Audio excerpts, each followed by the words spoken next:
So hello दोस्तों, चलिए शुरू करते हैं। आज सेकंड लेक्चर है मैग्नेटिज्म एंड मैटर पे, जो कि आसान होगा। जो हम चीज़ें बताने वाले हैं आज, ये थ्योरेटिकल चीज़ें ज़्यादा आती हैं इसमें। मैं कल भी बताया था, थ्योरेटिकल चीज़ें हैं तो आपको इसको अच्छे से देखना है। मतलब ज़्यादा इसमें डीप जाने की ज़रूरत नहीं है, क्योंकि थ्योरेटिकल है तो बच्चों थ्योरी को थ्योरी की तरह ही पढ़ना चाहिए, है ना। क्यों उसको ज़्यादा माथापेची करना है। ठीक है, तो हम लोग कुछ कुछ चीज़ें बता रहे हैं टॉपिक बच्चों, जो आप ध्यान से देखते जाइए। थ्योरेटिकल है तो ज़्यादा इसमें आपको डीप जाने की ज़रूरत नहीं है, मैं यही बताना चाहता हूँ। ठीक है, ओके। और ज़्यादा सवाल भी तो नहीं आता है तो इधर से तो ज़्यादा सवाल नहीं आता है, तो फिर उतना ज़रूरत भी तो नहीं होना चाहिए। बोर्ड्स के लिए हो सकता है ये आ जाए, ट्वेल्थ क्लास के बोर्ड्स में, बट जेई नीट के लिए तो उतना यूजफुल नहीं होता है। एडवांस में तो आता भी नहीं इससे सब। ठीक है, तो चलिए हम लोग देखते हैं एक कॉन्सेप्ट जो कि होता है cutting of a bar magnet. अगर हम लोग बार मैग्नेट को कट करें तो कैसे उसका पोल स्ट्रेंथ बदल जाएगा, कैसे उसका लेंथ बदल जाएगा, और कैसे उसका ब्रेड्थ बदल जाएगा, कैसे मैग्नेटिक मोमेंट बदल जाएगा उस मैग्नेट का। क्योंकि काट रहे हैं तो कुछ तो बदलेगा भाई। तो ये बार मैग्नेट के केस में ऐसा होगा बच्चों। लेकिन इससे पहले एक नॉर्मल मैग्नेट देख लेते हैं, है ना। मैग्नेट बार ही थोड़ी हो सकता है, और भी कैसे कैसे टाइप का मैग्नेट हो सकते हैं। तो जनरली आपके सिलेबस में जो मैग्नेट बताया जाता है वो होता है आपका रेक्टेंगुलर या फिर स्क्वायर ले सकते हैं। यहाँ पे लिख देता हूँ मैं, कटिंग ऑफ मैग्नेट, है ना। इसके बाद मैं बार मैग्नेट भी बता दूंगा बच्चों। जल्दी से देख लेते हैं, कुछ वैसा भारी चीज़ नहीं है ना। आसान है। बोला ये जा रहा है बच्चों कि अगर हम लोग मैग्नेट कोई भी ले लें, मान लेते हैं कि आपको एक रेक्टेंगुलर ले दिया। एक सेकंड ऐसे ले लेता हूँ। रेक्टेंगुलर ले लेंगे तो बच्चों आपको स्क्वायर भी समझ में आ जाएगा, क्योंकि स्क्वायर में बस बराबर हो जाते हैं सारे साइड्स, है ना। बस वही तो होता है।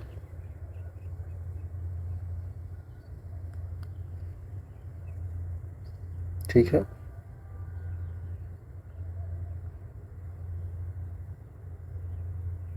ये ऐसे करके हमने मिला दिया। एक सेकंड, अच्छा तो नहीं मिला है, ऐसे करके मिलाना पड़ेगा। चलिए जैसा भी है ठीक है, आप थोड़ा सा समझिएगा बच्चों। ये इसका लेंथ है बच्चों, आपको लेंथ दे रखा है इतना बड़ा, और यहाँ पे आपको ये ब्रेथ दे रखा है ना। ये इसका चौड़ाई है, ये इसका लंबाई है, ठीक है। और ये इसका हाइट है ना। ये इसका हाइट है बच्चों, ठीक है। इसको बी को इधर ही ले आते हैं।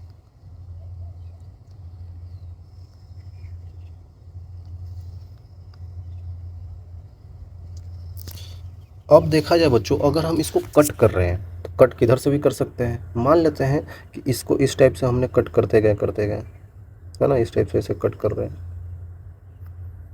कट करते रहे हैं, कट कर रहे हैं। कट करते करते बच्चों हम ये किसके अलोंग कट कर रहे हैं, लेंथ के अलोंग कट कर रहे हैं। अगर ऐसे हमारे को बार मैग्नेट दे रखा है तो लेंथ ऐसे जा रहा है, तो हम इससे ऐसे ऐसे ऐसे ऐसे कट कर रहे हैं। तो कट करते करते करते करते हम लेंथ के अलोंग जा रहे हैं। इसका ब्रेथ चेंज नहीं हो रहा, देखिए अभी भी इसका ब्रेथ वही रहेगा, अभी भी वही, अभी भी वही, अभी भी वही। लेकिन इसका लेंथ बदल रहा है, तो हम ये लेंथ के अलोंग कर रहे हैं। तो काटते काटते हो सकता है कितना टाइम्स काट दे आप, अब पता नहीं भाई कितना काटना है। इधर जाते जाते मान लेते हैं कि आपने इसको काट दिया बच्चों N1, मान लेते हैं N1 टाइम्स। और अगर कोई बोल दिया कि आपको ब्रेड्थ के अकॉर्डिंग भी काटना है, तो ब्रेड्थ के अकॉर्डिंग अगर ऐसे ऐसे काटेंगे उसके फेवर में, है ना। ऐसे ऐसे काटेंगे, ऐसे ऐसे काटते जाएंगे, काटते जाएंगे, काटते जाएंगे, काटते काटते मान लेते हैं कि ये आपने काट दिया N2 टाइम्स। ये N1 N2 है क्या, ये समझ में आ रहा है आपको। देखिए आ जाएगा। ये जो B है इज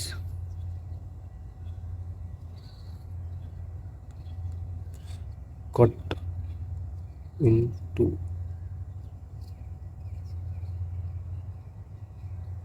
इनटू पार्ट्स, है ना।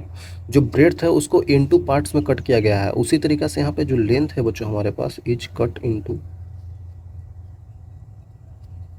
N1 पार्ट्स, है ना। N1 पार्ट्स में कट किया गया है लेंथ को, और N2 पार्ट्स में कट किया गया है ब्रेड्थ को।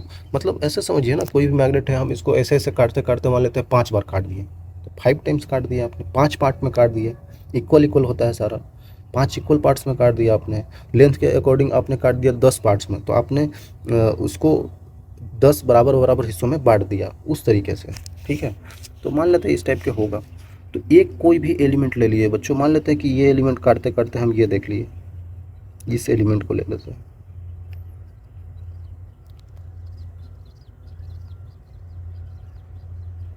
आपने ये एक छोटा सा टुकड़ा काट लिया है, ठीक है।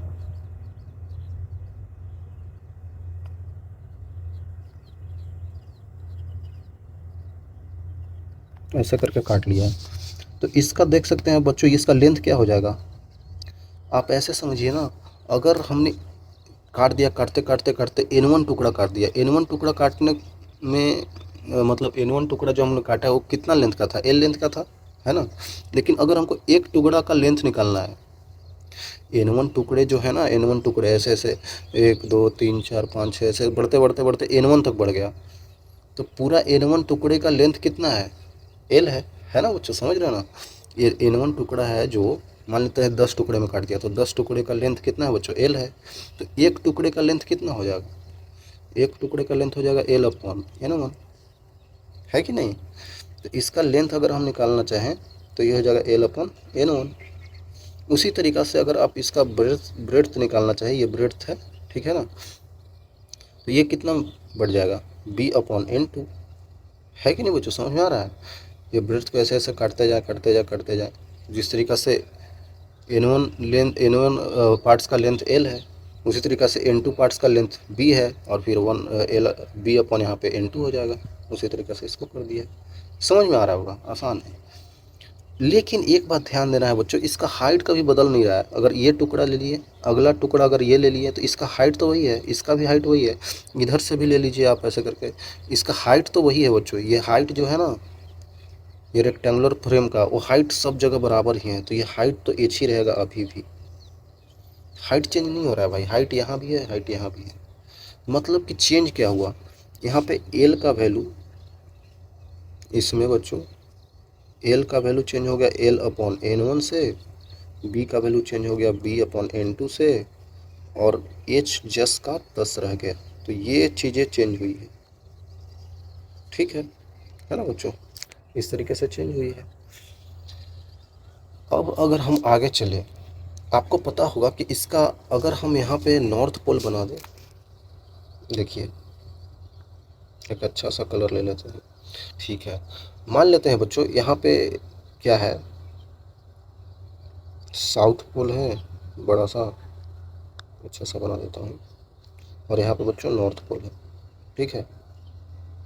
इधर से मैग्नेटिक फील्ड लाइन्स आ रही है, इधर करके ऐसे करके जा रही है, ये रेक्टेंगुलर बॉक्स में, ठीक है, मैग्नेट में, रेक्टेंगुलर मैग्नेट। अगर ऐसे करके निकल रही है सारी मैग्नेटिक फील्ड लाइन्स इस तरीके से, तो इसी एरिया के थ्रू तो निकल रही होगी। और आपको मैंने कल बताया भी है, जो पोल स्ट्रेंथ होता है बच्चों, पोल स्ट्रेंथ जिसको हम लोग एम भी बोलते हैं, वो डायरेक्टली प्रोपोर्शनल टू एरिया होता है। ये बहुत इंपॉर्टेंट, सर सिर्फ एरिया लेंथ के प्रोपोर्शनल नहीं होता है, नहीं बच्चों। अगर मैग्नेटिक पोल स्ट्रेंथ को हम लोग लेंथ के प्रोपोर्शनल कर दे तो ये गलत हो जाएगा, लेंथ के प्रोपोर्शनल होता ही नहीं है। सर ऐसा क्यों, ऐसा इसलिए बच्चों कि आप समझिए, अगर हमको ये साउथ पोल दिख रहा है, ये नॉर्थ पोल दिख रहा है, तो नॉर्थ पोल यहाँ पे है, और आप देखे होंगे कि नॉर्थ पोल से चीज़ें साउथ वाली अट्रैक्ट होती है। कोई मैग्नेट अगर रखा हुआ है, उसका साउथ पोल है, तो यहाँ पे अट्रैक्ट हो जाती है।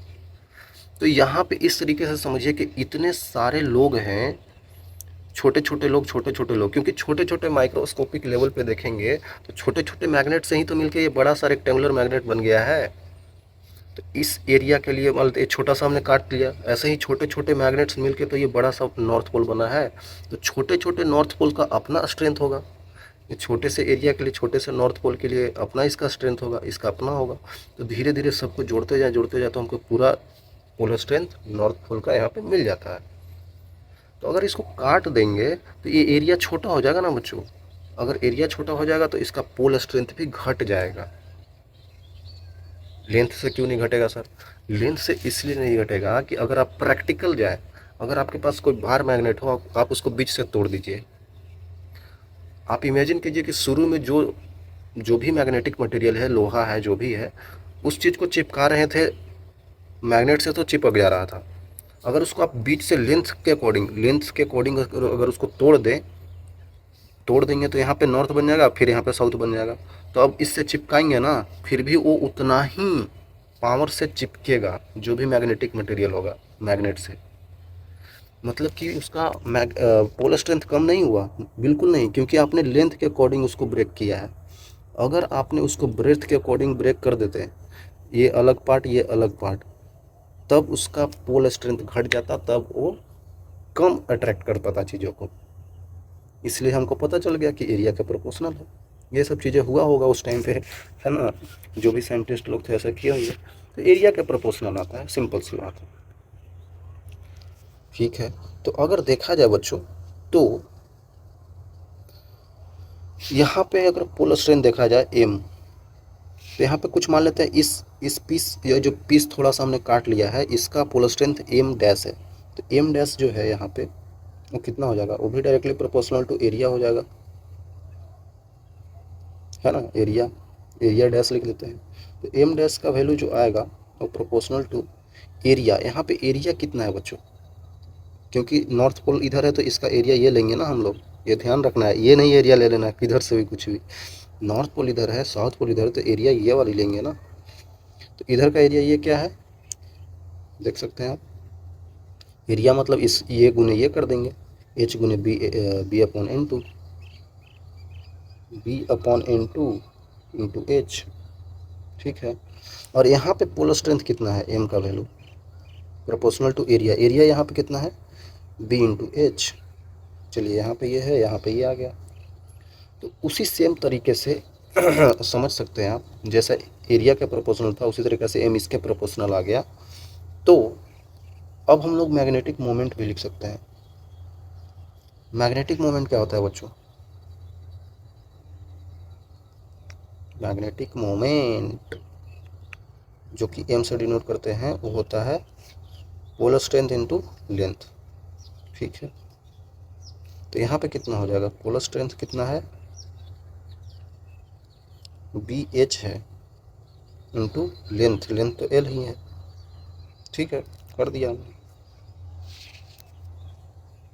यहाँ पे होता है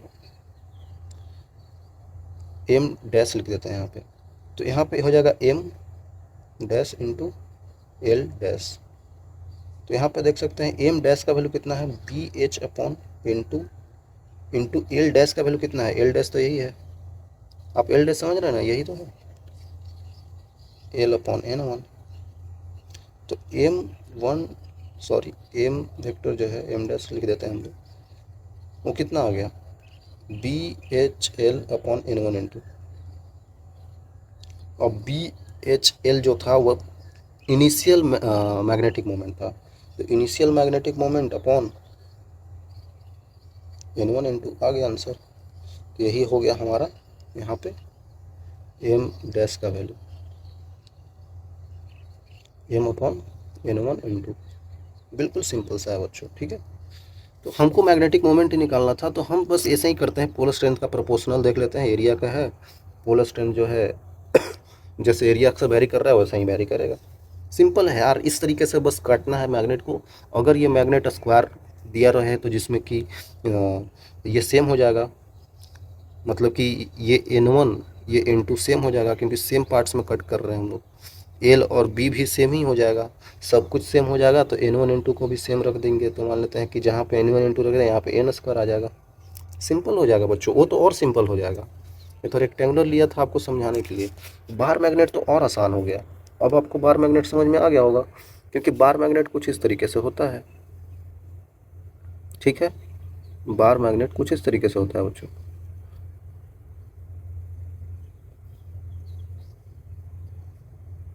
ये बार मैग्नेट है, इधर इसका मान लेते हैं कि आपको दे दिया है साउथ पोल, इधर दे दिया है आपको नॉर्थ पोल। तो अगर आपको बोला जा रहा है कि एक बार ही आप जो है इसको कट कर रहे हैं, कटिंग अलोंग लेंथ, आप लोग लेंथ के अलोंग कट कर रहे हैं, तब क्या होगा, और एक बारी बोल दिया है आपको कटिंग अलोंग परपेंडिकुलर लेंथ।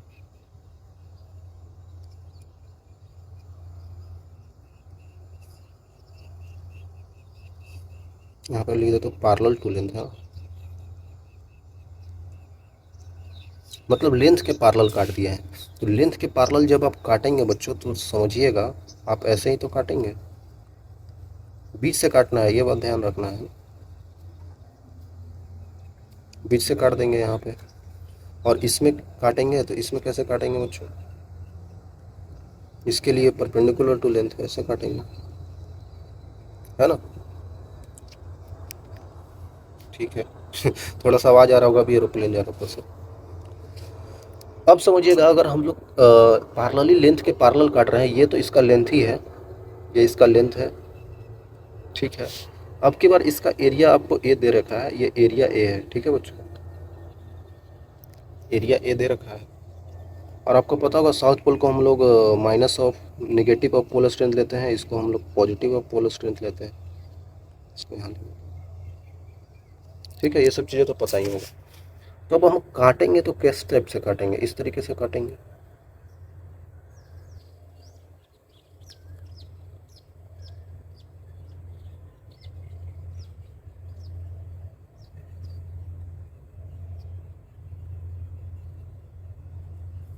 इसी को कॉपी कर लेते हैं ना, देखिए काटेंगे तो ऐसे ही काटेंगे ना बच्चों, इस तरीके से ही तो काटेंगे। तो दो हमने काट दिया, इसका भी लेंथ अभी तक एल ही है, इसका भी लेंथ अभी तक एल ही है, इसका भी एरिया क्या हो जाएगा, एरिया बच्चों घट जाएगा आधा एरिया, क्योंकि हमने बीच से काट दिया है। तो पूरा एरिया ए था, है ना, ये पूरा एरिया जो था इसका वो ए था, लेकिन अब हमने काट दिया तो एरिया आधा हो गया होगा, इसका एरिया आधा हो गया होगा। लेकिन लेंथ के अलॉन्ग है तो लेंथवा तो वही रहेगा, जो लेंथ इसका है ये भी ये है। एरिया को समझना ही पड़ेगा, क्योंकि एरिया आधा होगा तो आपको पता है pole strength directly proportional to area होता है। पोल स्ट्रेंथ जो होता है वो डायरेक्टली प्रोपोर्शनल टू एरिया होता है। इसके कारण आप देख सकते हैं यहाँ पे कि पोल स्ट्रेंथ भी बदल गया होगा। तो यहाँ पे M is directly proportional to area. तो इसके लिए ऊपर वाले के लिए a/2 आया है, नीचे वाले के लिए भी a/2 आया है। तो यहाँ पे जिस तरीके से एरिया चेंज हुआ है उसी तरीके से मैग्नेटिक मोमेंट चेंज होगा। यहाँ पे माइनस का m/2 आ जाएगा, यहाँ पे माइनस का m/2 आ जाएगा, यहाँ पे प्लस का m/2 आ जाएगा, यहाँ पे प्लस का m/2। क्योंकि जिस तरीके से एरिया आधा हुआ है उसी तरीके से पोल स्ट्रेंथ भी आधा हो जाएगा, ठीक है, कोई दिक्कत नहीं है। अगर इस तरीके से हमने लिख दिया तो अब हम लोग लिख सकते हैं यहाँ पे बच्चों कि मैग्नेटिक मोमेंट जो है वो होता है m/l। यहाँ पे मैग्नेटिक मोमेंट का वैल्यू क्या हो जाएगा बच्चों, m/l हो जाएगा, यही हो जाएगा यहाँ पे। लेकिन यहाँ पे m डैश लिख देता हूँ, तो यहाँ पे m dash into l dash, l तो वही है, l छोड़ देते हैं, m डैश बदल गया है जो कि m/2 है इंटू l, m/l/2 आ गया। तो ml तो पहले वाला का था, m/2 आ जाएगा। मतलब कि m magnetic moment finally initial magnetic moment का आधा आया है, ठीक है। इस तरीके से कर सकते हैं, बिल्कुल ईजी है। अब यहाँ पे आ जाते हैं, अगर हम लोग परपेंडिकुलर कट किए हैं मतलब इस तरीके से,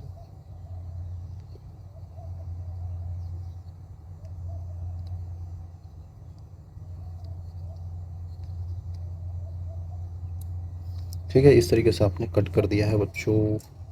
इसी को कॉपी कर लेते हैं, देखिए इस तरीके से आपने कट कर दिया था। कट करने से होगा क्या, यहाँ पे तो ठीक है कि -m बन गया था और यहाँ पे +m पहले से ही था। आपने लेंथ के लॉन्ग कट किया है तो ये l/2 हो जाएगा, ये l/2 हो जाएगा इस बारी। लेकिन एरिया अभी भी a रहेगा, एरिया अभी भी इसका a रहेगा। समझ में आ रहा है आपको, इसका एरिया अभी भी a रहेगा, इसका एरिया अभी भी a ही रहेगा, क्योंकि एरिया पे तो फ़र्क ही नहीं पड़ा। इसका मतलब मैग्नेटिक मोमेंट यहाँ पे जो होगा वो प्लस का m आ जाएगा, यहाँ पे माइनस का m आ जाएगा। ऑटोमेटिकली आ जाता है ना, क्योंकि अगर हम इसको काट रहे हैं तो यहाँ साउथ बनाया तो यहाँ नॉर्थ ही बनेगा, यहाँ पे साउथ ही बनेगा, क्योंकि मोनोपोल एग्जिस्ट नहीं करते हैं तो नॉर्थ है यहाँ तो साउथ ही आना चाहिए, है ना बच्चों। तो इस तरीके से आप से देख सकते हैं यहाँ पे, तो यहाँ पे अब हो तो गया, आंसर तो आ ही जाएगा, क्योंकि पोल स्ट्रेंथ है यहाँ पे भी डायरेक्टली प्रोपोर्शनल टू एरिया कर देंगे, एरिया कर दिए। इसका मतलब कि मैग्नेटिक मोमेंट एम डैश जो आएगा वो एम इंटू एल डैश हो जाएगा। यहाँ पे एम सेम दिख रहा है, जो मैं पोल स्ट्रेंथ यहाँ है वही पोल स्ट्रेंथ यहाँ है, तो इसका मतलब कि एम वही का वही रह गया, into L dash, L dash कितना L/2 हो गया। तो आप देख सकते हैं ML/2 आ गया। एम एल का वैल्यू जो ये था, तो एम डैश का वैल्यू कितना हो जाएगा M/2।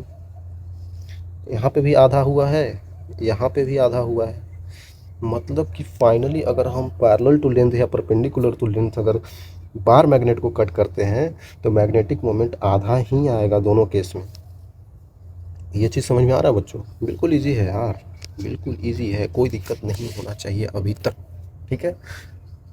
अब आ रहा है थ्योरेटिकल चीज़ें आ रही है, ये चीज़ें बस ऐसे ध्यान रखना है, कभी कभी आ जाता है तो कर लीजिएगा।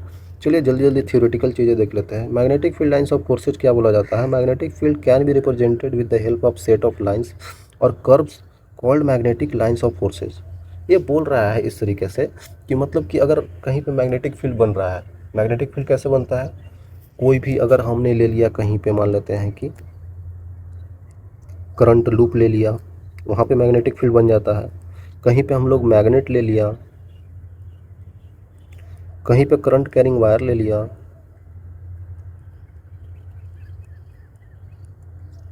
और भी चीज़ें हो सकती है ना, एटसेट्रा एटसेट्रा। अगर ये सब ले लिया चीज़ें, तो ये सब चीज़ें के वजह से इनके बगल में जो स्पेस होता है, ये सब चीज़ें ले लेते हैं ना, जैसे कि मैग्नेट ले लिया तो मैग्नेट के बगल में जो सराउंडिंग होती है, जो स्पेस होती है, वहाँ पे जो मैग्नेटिक नेचर फील होता है वही मैग्नेटिक फील्ड होता है बच्चों, इसके अगल बगल में। ऐसा लिख सकते हैं, space around this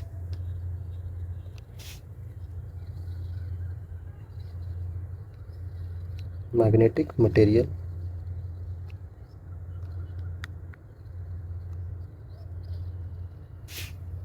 a space around this magnetic material, the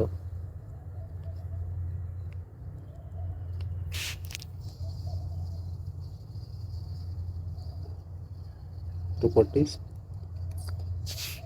experienced इस मैग्नेटिक फील्ड, ठीक है, इसी को मैग्नेटिक फील्ड बोल देते हैं।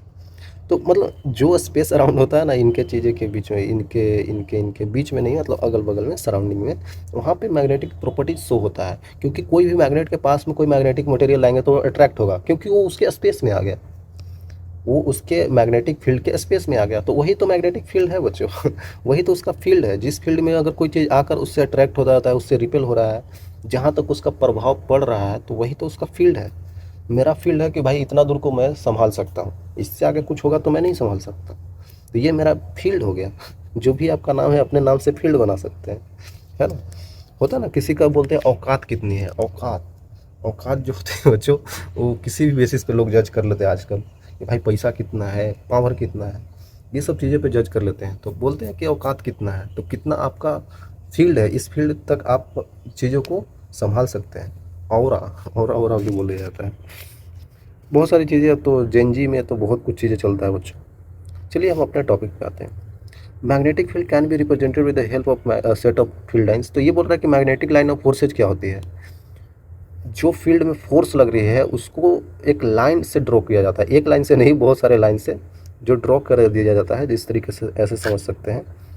अगर हम देखिए, हमको पता है मोनोपोल एग्जिस्ट नहीं करते हैं बच्चों, लेकिन अगर हम कहीं पे अगर नॉर्थ पोल बना दें ऐसे करके, तो आपको पता है नॉर्थ पोल जो होता है वो पॉजिटिव ऑफ एम की तरह होता है। तो पॉजिटिव ऑफ एम की तरह होता है, तो मैग्नेटिक फील्ड लाइंस जो निकलेंगे इससे, वो तो ऐसे ही निकलेंगे भाई, है कि नहीं बच्चों, आप ही बताइए। मैग्नेटिक फील्ड लाइंस जो हैं वो ऐसे ही तो निकलेंगे, क्योंकि हमको पता है ये प्लस एम की तरह बिहेवियर शो करता है। मोनोपोल एग्जिस्ट नहीं करता है, बट मैं दिखाने के लिए बस बता रहा हूँ, ठीक है। ऐसा मत सोचिएगा सर गलत बना दिया। जो साउथ पोल होता है वो क्या करता है, माइनस ऑफ एम की तरफ बिहेव करता है। तो माइनस ऑफ एम की तरफ मतलब ये अंदर की तरफ मैग्नेटिक फील्ड लाइंस लेंगे। तो यही लाइंस है, यही लाइन ऑफ फोर्सेज है जो यहाँ पे लाइन ऑफ फोर्सेज बोल रहा है ना, यही है, ठीक है। और ये होता है माइनस ऑफ एम की तरफ बिहेव करता है। अगर हम दोनों को कंबाइन करके अगर हम मैग्नेट में ला देते हैं तो कैसे होता है, मान लेते हैं कि मैग्नेट में ला दिया हमने, तो आपको पता है ये हो जाएगा, मान लेते हैं कि नॉर्थ पोल है, ये हमारे पास साउथ पोल है। तो फील्ड लाइंस कैसे बनेंगे बच्चों, आपको पता है, साउथ से नॉर्थ जाता है पहली बार इस तरीके से, फिर इस तरीके से जाता है, फिर इस तरीके से जाता है ना, इस तरीके से निकलता है यहाँ से, इस तरीके से बना देते हैं हम लोग। और भी चीज़ें आप देखेंगे तो कहीं कहीं पे बना सकते हैं आप लोग। मान लेते हैं कि मैग्नेटिक फील्ड लाइन कहीं पे क्रॉस बना हुआ है, तो आप समझ रहे हैं ना, क्रॉस का मतलब कि इनटू द प्लेन है, into plane magnetic field lines बनी है। तो ये सब लाइंस हम बना सकते हैं, ये तो बहुत नॉर्मल पॉइंट है, ये आपको पता भी होगा। चलते हैं आगे, मैग्नेटिक फ्लक्स की बात कर लेते हैं। बहुत ईजी सा चीज़ है ये। मैग्नेटिक फ्लक्स इसको बोलते हैं कि number of magnetic line of forces passing normally through a surface defined as magnetic flux. बिल्कुल जैसे इलेक्ट्रिक फ्लक्स हम लोग पढ़े थे उसी तरीके से मैग्नेटिक फ्लक्स होता है, जिसको हम लोग ऑब्वियसली फाई से डिनोट करते हैं, है ना। और आपको पता होगा कि इसका यूनिट जो होता है, ये तो वेबर में ही लेते हैं ना, वेबर में ही लेते हैं हाँ। और देखा जाए तो 1 वेबर जो होता है वो 10⁸ मैक्सवेल के बराबर भी होता है ना। ये सब कुछ कुछ सी चीज़ें कभी कभी यूज होगा तो आप देख लीजिएगा, ऐसे किताबों में तो दिया ही रहता है। तो ये जो फ्लक्स फाई होता है बच्चों, जो हम लेते हैं, जो मैग्नेटिक फ्लक्स है, वो होता है इंटीग्रेशन ऑफ B.ds, ठीक है। इसका मतलब समझ रहे हैं, B.ds जितना भी मैग्नेटिक लाइंस ऑफ फोर्सेज हैं किसी सरफेस के परपेंडिकुलरली अगर हिट करते हैं तो वो उसको मैग्नेटिक फ्लक्स से डिफाइन करते हैं। जितना ज़्यादा perpendicular magnetic field lines hit करेंगे उतना ज़्यादा मैग्नेटिक फ्लक्स होगा। जिस तरह से इलेक्ट्रिक फील्ड में पढ़ते थे कि किसी सरफेस पे जितना ज़्यादा इलेक्ट्रिक फील्ड लाइंस पेनिट्रेट करेंगे परपेंडिकुलरली उतना ज़्यादा उसका क्या इलेक्ट्रिक फ्लक्स होगा बिल्कुल वैसा ही है। वहाँ पे फाई इक्वल टू E.ds लिखते थे, ये होता था एरिया वेक्टर इस जो परपेंडिकुलर होता था, और ये मैग्नेटिक फील्ड लाइंस है। बहुत ही सा चीज़ है। और बोला जाता है किसी भी क्लोज सरफेस के लिए जो मैग्नेटिक फ्लक्स होता है वो जीरो हो जाता है। वो क्यों जीरो होता है, मान लेते हैं कोई भी सरफेस इस टाइप का है, इधर से मैग्नेटिक फील्ड लाइंस पर पेनिट्रेट कर रहे हैं ऐसे करके, और इधर से निकल रहे हैं, तो इधर से आ रहा है और इसका एरिया वेक्टर इधर है, एरिया वेक्टर इधर है। तो यहाँ पे दोनों के बीच में एंगल हो गया 180 डिग्री, यहाँ पे दोनों के बीच में एंगल हो गया 0 डिग्री। तो यहाँ पे अगर डॉट प्रोडक्ट खोलेंगे तो नेगेटिव आएगा, और यहाँ पे डॉट प्रोडक्ट खोलेंगे तो पॉजिटिव आएगा। दोनों पॉजिटिव नेगेटिव 0 हो जाती है क्योंकि दोनों का वैल्यू सेम है, एरिया सेम है, मैग्नेटिक फील्ड सेम है। तो इसीलिए बोला जाता है कि कोई भी क्लोज सरफेस से पास होने वाली मैग्नेटिक फील्ड लाइंस का फ्लक्स नेट फ्लक्स 0 होता है, इस तरीके से बोला जाता है। एक और पॉइंट देख लेते हैं बच्चों आसान सा। When a piece of magnetic substance is placed in an external magnetic field the substance become magnetized. यही तो बोला जाता है बच्चों, अगर कहीं पे हम लोग कोई भी मैग्नेटिक सबस्टेंस रख दिए हैं, मटेरियल रख दिया है, और कहीं बाहर से अगर मैग्नेटिक फील्ड लाइंस इस तरीके से जा रही है, तो ये जो रखा हुआ मैग्नेटिक मटेरियल है ना, ये मैग्नेटाइज्ड हो जाता है। ये क्या हो जाता है, मैग्नेटाइज्ड। इसका यूज होगा, है ना। बोला जा रहा है piece of magnetic substance placed in external magnetic field the substance become magnetized. तो ये मैग्नेटाइज्ड हो जाता है मैग्नेटिक फील्ड लाइंस की वजह से। तो उसी के कारण जो हम लोग फ्लक्स डेंसिटी देखने वाले हैं, फ्लक्स डेंसिटी कुछ और नहीं, इसी को हम लोग बी से भी रिप्रेजेंट कर देते हैं, कोई दिक्कत नहीं है। Number of magnetic lines of induction inside a magnetised substance. इस मैग्नेटाइज्ड सबस्टेंस के अंदर जितने भी मैग्नेटिक लाइंस जो हैं इनसाइड अ मैग्नेटाइज्ड सबस्टेंस, अंदर जो मैग्नेटिक लाइंस हैं, crossing unit area normal to the direction is called magnetic induction. हाँ वही नॉर्मली ही पेनिट्रेट करना कर किसी भी यूनिट एरिया के लिए, है ना। Normal to the direction is called magnetic induction, या फिर मैग्नेटिक फ्लक्स डेंसिटी, जिसको बी से डिनोट करते हैं। बिल्कुल इजी सब चीज़ है बच्चों। इसका जो यूनिट हम लोग लेते हैं वो हम लोग टेस्ला में लेते हैं, है ना। मैं आगे ही बता देता हूँ, ठीक है, टेस्ला में लेते हैं हम लोग। काफ़ी इजी सा चीज़ है। चलिए हम आगे भी दिखाते हैं। इसका क्या फार्मूला क्या आ जाएगा, फार्मूला कुछ आ जाएगा ना। फार्मूला इस तरीके से आ जाएगा कि जो मैग्नेटिक फ्लक्स डेंसिटी जो है वो can also be defined in terms of force experienced per unit north pole placed in the field. जो भी हमने मैग्नेटाइज्ड सबस्टांस को रख दिया है मैग्नेटिक फील्ड में, तो इस पे जो परपेंडिकुलर अंदर की जो आ रही है ना, अंदर इसमें इस मैग्नेटाइज्ड सबस्टांस के अंदर जो normally magnetic field lines heat कर रही है, उसके कारण हम लोग मैग्नेटिक फ्लक्स डेंसिटी लिखते हैं, ठीक है। तो वही बोला जा रहा है, उसको इस तरीके से डिफाइन करते हैं, force experienced per unit north pole. M naught से डिनोट कर देते हैं नॉर्थ पोल को। ये बिल्कुल सिमिलर नहीं लग रहा है आपको, जिस तरीका से हम लोग लिखते थे क्या बोलते हैं, इलेक्ट्रिक फील्ड में क्या लिखते थे, force per unit charge, F बराबर क्यू ही नहीं होता था बच्चों, याद कीजिए। अरे सर याद आ गया। उसी तरीका से यहाँ पे बी बराबर एफ अपॉन एम नोट है। एम नोट क्या है बच्चों, पोल स्ट्रेंथ है, पोल स्ट्रेंथ ऑफ नॉर्थ लिख सकते हैं इस तरीके से, ठीक है। तो एक लिख दिया हूँ मैं, कोई दिक्कत नहीं है, इस तरीके से हम लोग लेते हैं बच्चों, ठीक है।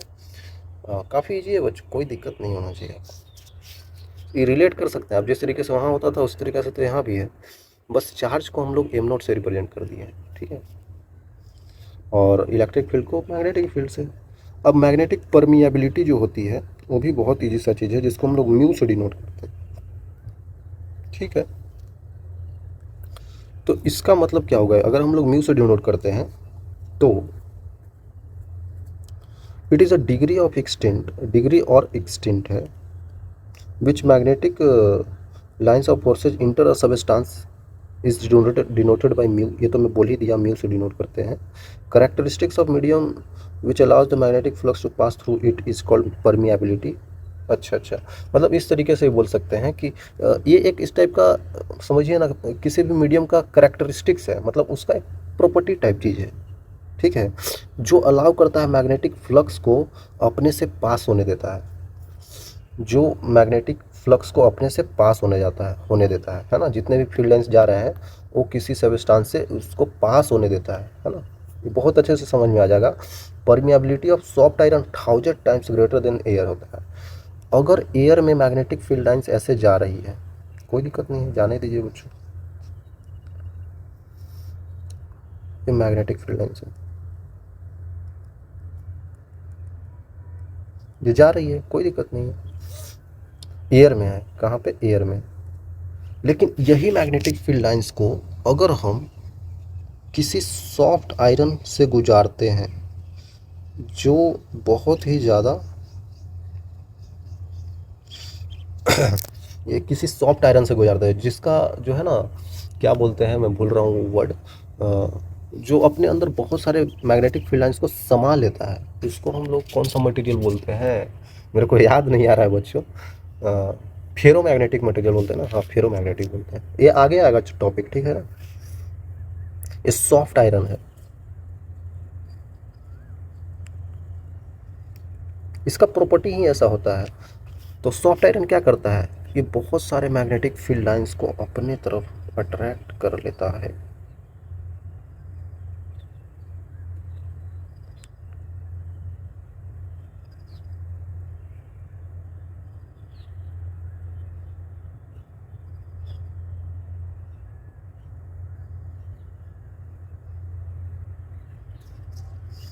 आ रहा है समझ में बच्चों।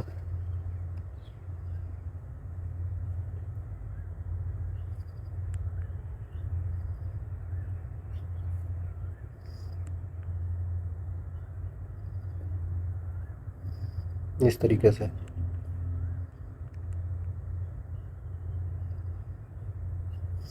मान लेते इधर से जा रहा है, ये आपके पास वही साउथ पोल, ये आपका पास नॉर्थ पोल हो गया है। तो इधर से जो जा रहे हैं मैग्नेटिक फील्ड लाइन, ये बहुत सारे मैग्नेटिक फील्ड लाइंस को जाना बाहर से चाहिए था, लेकिन ये अट्रैक्ट कर लिया अपने तरफ। और याद कीजिए हमने जो बताया था गैल्वेनोमीटर में इसका यूज था, यूज्ड इन गैल्वेनोमीटर। गैल्वेनोमीटर जब मैं बता रहा था तो याद कीजिए बच्चों, आपको याद आना चाहिए, हम लोग जो इधर लेते थे नॉर्थ पोल लेते थे ना, हाँ, नॉर्थ पोल लेते थे, इधर लेते थे हम लोग साउथ पोल लेते थे, और बीच में हम लोग एक गोल ले लेते थे, तो यही तो होता था, यही तो सॉफ्ट आयरन का बना होता था, सॉफ्ट आयरन कोर का होता था ये। बहुत सारे जो फील्ड लाइंस आती थी वो इसके परपेंडिकुलरली हिट करती थी, है ना, इधर ऐसे करके निकलती थी।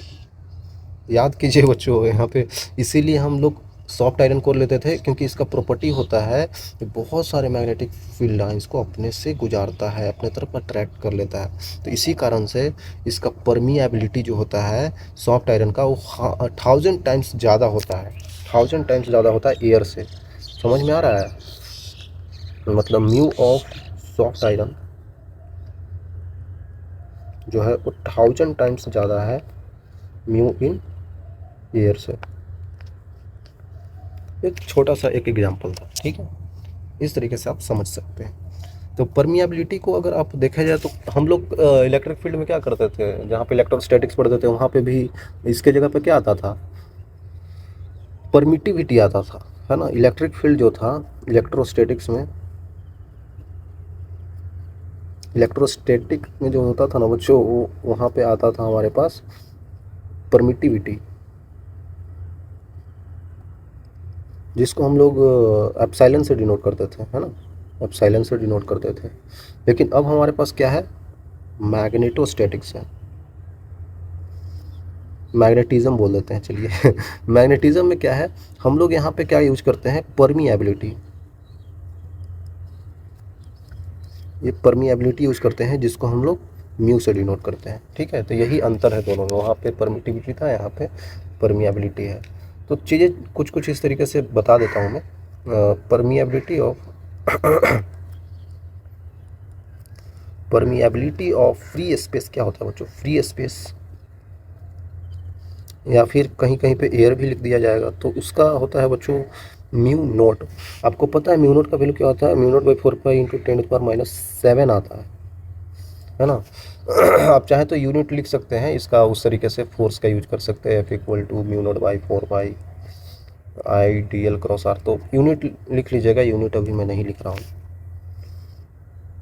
तो ये होता है परमिएबिलिटी ऑफ फ्री स्पेस और परमिएबिलिटी ऑफ एनी मटेरियल जो होता है उसको म्यू बोल देते हैं। और परमिएबिलिटी ऑफ, ये रिलेटिव होता है, रिलेटिव परमिएबिलिटी, यहाँ पे ये चीज़ ध्यान देना पड़ेगा आपको, रिलेटिव परमिएबिलिटी ऑफ मटेरियल, ये होता है म्यू आर, ठीक है।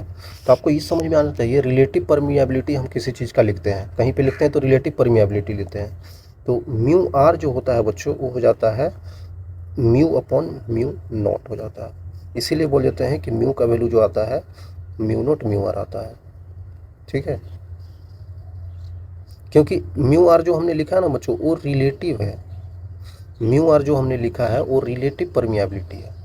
तो किसके रिलेटिव है, एयर के रिलेटिव है। अगर कहीं पे कुछ और दो गया तो कुछ और के रिलेटिव ले लेंगे, जिसके रिलेटिव में बोलेगा, जैसे हम लोग जनरली म्यू नॉट लेते हैं एयर के रिस्पेक्ट में, तब हम लोग ऐसा लिखते हैं। और इसको मैग्नेटिक फ्लक्स के टर्म में भी लिखा जाता है कहीं कहीं पे, म्यू आर का value mu upon mu naught, तो इसको ऐसे भी कहीं कहीं पे बोल दिया जाता है जो ये किधर गया था, फ्लक्स डेंसिटी था ना बी के टर्म में, बी के टर्म में बोला जाता है बी अपॉन बी नॉट। तो यहाँ पे लिख देते हैं flux density of material upon flux density of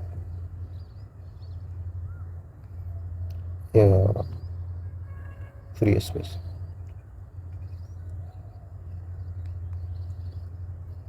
है ना। इस तरीके से आप लिख सकते हैं। और आप बिल्कुल देखेंगे ना तो इसको सोल्व करने के बाद यही आ जाता है।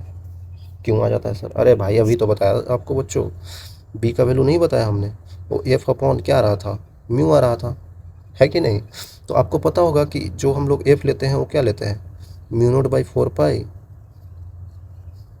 आई by I into D L cross R divided by R का क्यूब। आप देख सकते हैं बिल्कुल इजी तरीके से कि यहाँ पे एफ अपॉन म्यू करेंगे ना बच्चों, एफ अपॉन म्यू करेंगे तो फोर्स जो है यहाँ पे उसका वैल्यू ये सब चीज़ें में आएगा। तो इस सारा चीज़ें तो यहाँ पे देखा जाए तो क्या है, कांस्टेंट नहीं, सॉरी, दोनों के लिए तो सेम है। जो हम लोग मटेरियल के ले रहे हैं, जो हम लोग फ्री स्पेस के ले रहे हैं, ये सब चीज़ें तो सेम ही रहेगा। सिर्फ यहाँ पे म्यू नोट वेरी करेगा, और यहाँ पे म्यू नोट नहीं आता है, सॉरी, यहाँ पे क्या आता है बच्चों, देख सकते हैं एम नोट आता है। ये भी तो दोनों के लिए सेम ही रहेगा क्योंकि हम किसी एक ही चीज़ के लिए देख रहे हैं ना। तो ये सब चीज़ें सब कुछ एक ही टाइप का रहेगा, लेकिन यहाँ पे म्यू नोट अलग रहेगा। तो म्यू नोट रहेगा फ्री स्पेस के लिए, और अगर हम लोग बी का यूज करें तो वहाँ पे ले लेंगे म्यू ले लेंगे। अगर हम किसी मटेरियल के लिए यूज कर रहे हैं, है ना, किसी मटेरियल के लिए यूज कर रहे हैं तो म्यू ले लेंगे।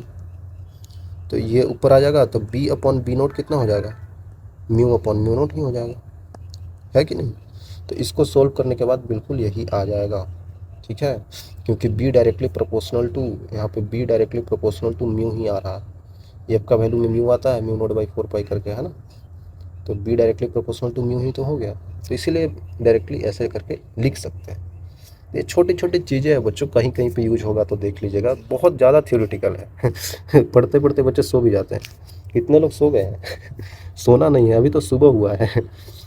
Intensity of magnetizing field H से रिप्रेजेंट करते हैं, जिसको मैग्नेटाइजिंग फील्ड भी बोलते हैं। तो इट इज़ अ डिग्री और extent to which magnetic field can magnetize a substance. ये इस तरीके से डिफाइन किया जाता है। जो एच होता है हमारे पास, वो बी अपॉन म्यू से रिप्रेजेंट करते हैं यहाँ पे, ठीक है, बी अपॉन म्यू से रिप्रेजेंट करते हैं बच्चों। और आप देख सकते हैं इसका अगर हम लोग यूनिट भी देखना चाहें तो देख सकते हैं, क्योंकि b का वैल्यू अगर रखें तो mu naught by 4 pi I into D L cross R हो जाएगा डिवाइड बाई आर का क्यूब, और म्यू नोट आ जाएगा। अगर हम लोग यहाँ पे यूज कर रहे हैं तो म्यू नोट भी यूज कर सकते हैं। तो b अपॉन अगर म्यू नोट यूज कर दिया तो म्यू नोट कट जाएगा, और देखा जाए तो ये डबल लेंथ है तो लेंथ भी कट जाएगा तो आर बचेगा। तो एम्पियर पर मीटर आएगा, यूनिट जो आएगा इसका वो एम्पियर पर मीटर आएगा बच्चों, ठीक है।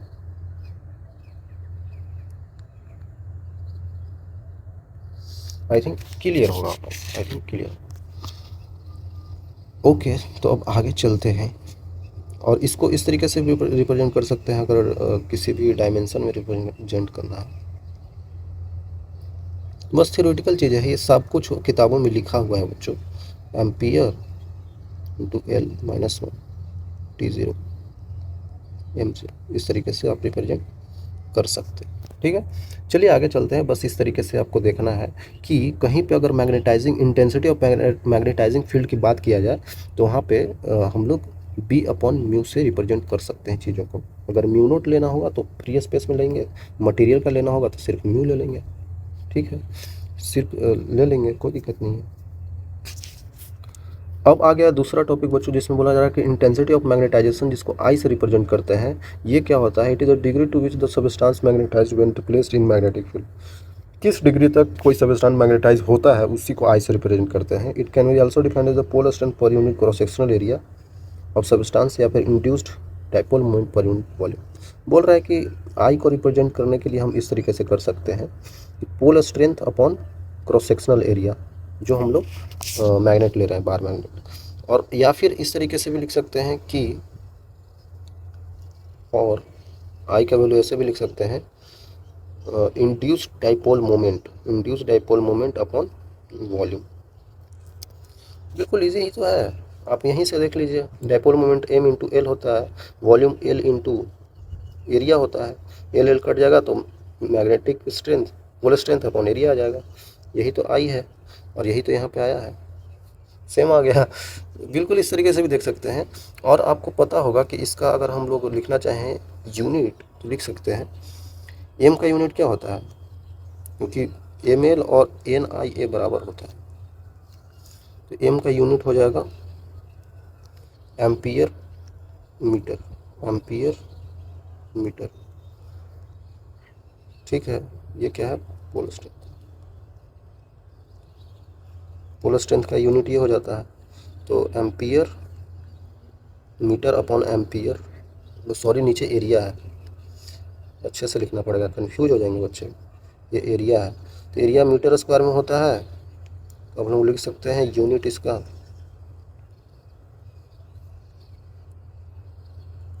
यूनिट कैसा आ जाएगा बच्चों, एम्पियर पर मीटर आ जाएगा। ठीक है, आई का यूनिट मतलब कि इंटेंसिटी ऑफ मैग्नेटाइजेशन का यूनिट एम्पियर पर मीटर आ जाएगा। जिस तरीके से हम लोग एम्पियर पर मीटर इसका भी यूनिट निकाले थे, उसी तरीके से इसका भी यूनिट वही आ जाएगा, और इसको हम लोग एम अपॉन ए से रिप्रेजेंट करते हैं। ठीक है, छोटी छोटी चीज़ें हैं बच्चों। बोला जाता है कि मैग्नेटिक सक्सेप्टिबिलिटी है, it is a property of substance which shows easily और सबस्टांस कैन मैग्नेटाइज। ये बताता है कि एक कितना इजली कोई भी मैग्नेटिक मटेरियल मैग्नेटाइज हो सकता है। It can be also defined as the ratio of intensity of magnetization I in a substance to the magnetic intensity H applied to the substance. Magnetic susceptibility को हम लोग काई से रिप्रेजेंट कर सकते हैं, इसको काई बोला जाता है। और काई का वैल्यू जो होता है बच्चों, वो होता है intensity of magnetization I upon H, इसको बोल देते हैं intensity of magnetisation. Intensity of magnetisation बोल दीजिए अपॉन एच का हम लोग कैसे लिख सकते हैं, magnetic intensity.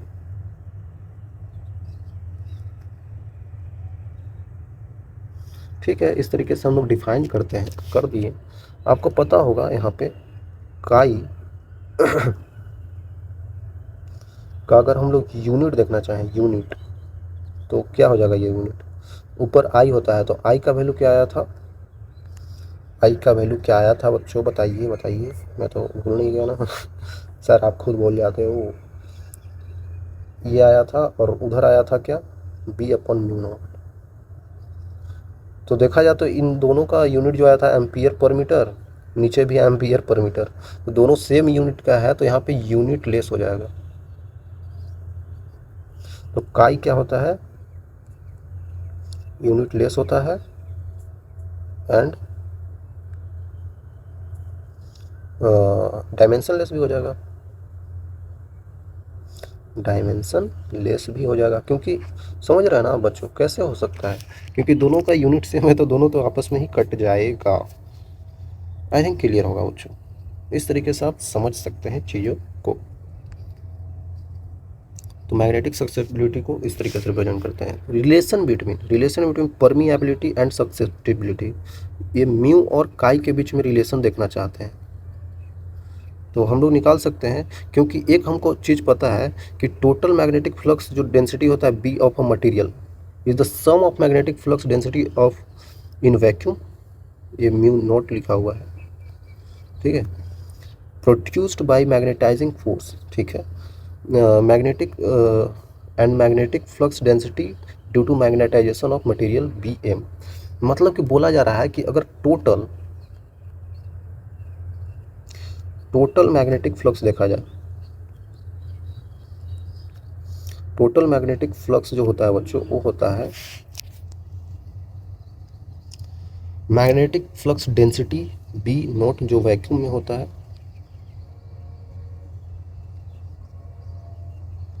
Plus magnetic flux density जो मटेरियल में होता है। ठीक है भाई, कोई दिक्कत नहीं है।